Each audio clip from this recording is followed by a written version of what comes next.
Entendendo um pouco melhor sobre a hiperlacidão ligamentar, ou a frouxidão ligamentar, ou como quiserem chamar, tá? O fato é que o tecido conjuntivo da estrutura ligamentar de um corpo não está funcionando muito bem, não está funcionando adequadamente. Isso quer dizer que esses ligamentos, eles alongam mais do que deveriam. Só que quando a gente pensa em uma articulação, tá certo?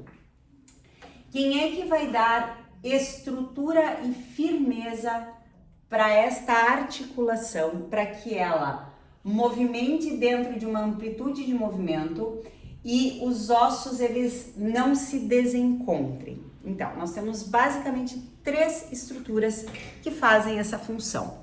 São os ligamentos, a cápsula articular e o tendão dos músculos. Então, basicamente, essas 3 estruturas que elas, vamos dizer assim, seguram essa articulação para que ela não, entre aspas, saia do lugar.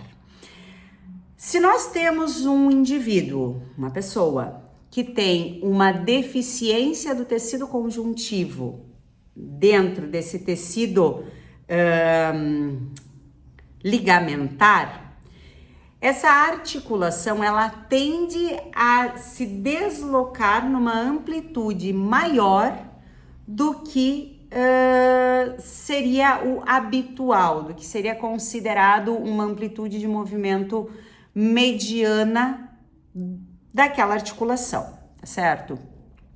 Mas qual que é o problema disso? Qual é o problema de nós termos uma articulação que se movimenta além dos limites?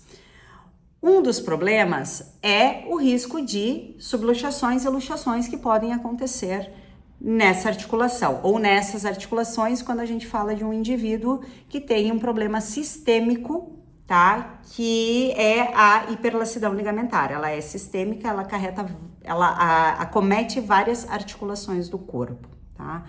Então, um dos problemas é esse. Outro problema que a gente pode ver é um desgaste precoce articular. Por quê? Porque essa articulação ela está se movimentando além do que ela deveria estar se movimentando, o que gera, sim, um atrito maior e talvez um desgaste um pouco maior ou mais acelerado neste indivíduo. E o que fazer, então, nesses casos, desses indivíduos que têm essa deficiência desse tecido conjuntivo, desse tecido colagenoso, né? Para que ele não sofra tanto com estas consequências que essa hiperlacidão pode trazer. A melhor alternativa que a gente tem aqui é intervir em uma outra estrutura que também pode estar ajudando a gerar essa estabilidade articular, porém de uma forma indireta, que são os ligamentos, os tendões musculares, tá certo? O tendão, a estrutura do próprio tendão, a gente não tem como modificar. Porém, a gente consegue modificar o músculo. Então, músculos mais fortes tendem a gerar uma maior estabilidade nessas articulações, diminuindo o risco de subluxações, de aumento precoce de desgaste. Então, quando a gente interfere nessa capacidade muscular, nesse fortalecimento muscular, gerando assim uma melhor estabilização da articulação, melhor retorno a gente vai ter para esse paciente, para esse indivíduo que está sofrendo com os sintomas da hiperlacidão. E por que é que eu trago este assunto em pauta e que é muito interessante? Porque o paciente ele vai sentir leves dores no início desse fortalecimento, porque o músculo não está acostumado, a articulação ela ainda está sofrendo com esse aumento de amplitude, porque essa articulação sofre e dói com esse aumento de amplitude. Então, no início, são cargas leves, são cargas progressivas, de forma que esse organismo vá aos poucos ganhando a força e gerando essa estabilidade necessária para essa articulação.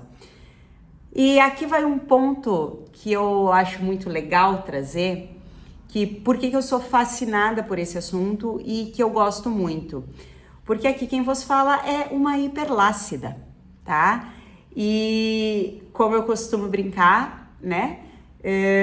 Eu não fui ganhar força para ficar com shape. Eu não fui ganhar força muscular para ter um estético bonito. Eu fui ganhar força muscular para que as minhas articulações suportassem e não desgastassem de forma precoce e que o meu corpo como um todo conseguisse ter uma qualidade de vida melhor por muito mais tempo. Esse é o objetivo. E eu consegui, eu alcancei, e com o fortalecimento muscular que eu tenho hoje, tá? Eu praticamente não tenho dores articulares, tá? Porém, eu acabei tendo algumas questões no final do ano passado e eu perdi muita força muscular no meu membro inferior direito. E eu vou mostrar para vocês aqui, então, o que acontece, como é que é a vida de um hiperlácido que não tem força, porque o meu membro inferior direito ainda está sem força, eu ainda estou recuperando a força, e esse é um processo lento, já faz um mês que eu estou em processo de recuperação de força. E ainda eu não atingi a força que eu tinha e perdi em menos de um mês. Então, como é a vida de um hiperlácido? Vou mostrar para vocês aqui o meu quadril, certo? Então, quando eu estou apoiada sobre a perna direita, observem o meu quadril, o que ele faz. Então, a cabeça do fêmur, que eu vou mostrar aqui para vocês, a cabeça do fêmur, aqui, ela faz um jogo e ela vai parar na bordinha aqui da fossa onde ela se encaixa, tá certo?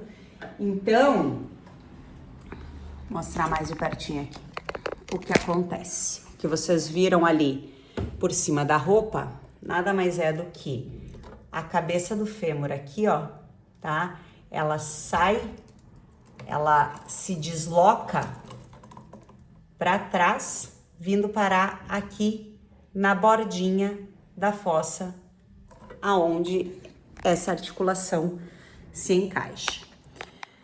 Então, quando eu falo para um paciente que tem problema de hipermobilidade, hiperlacidão, que o problema está na falta de força muscular, porque a gente não tem como mudar a condição de hiperlacidão. Isso não é uma coisa que a gente vai poder modular, mas a gente consegue modular sim a força muscular desse paciente. E é essa força muscular que vai fazer com que as articulações dele não tenham sintomas e se mantenham saudáveis por muito mais tempo, tá certo? Ah, Tayana, mas que músculo tem que fortalecer? Aí vai depender de paciente para paciente. Geralmente, a gente precisa fazer um trabalho de força global, porque a hiperlacidão, ela é global, ela é sistêmica, ela vai afetar várias articulações. E aí, dependendo de cada indivíduo, ele vai sentir mais em alguma articulação, tá certo? E aí, vai da avaliação individual do indivíduo, do paciente, para definir aonde ele vai necessitar um ganho maior de força.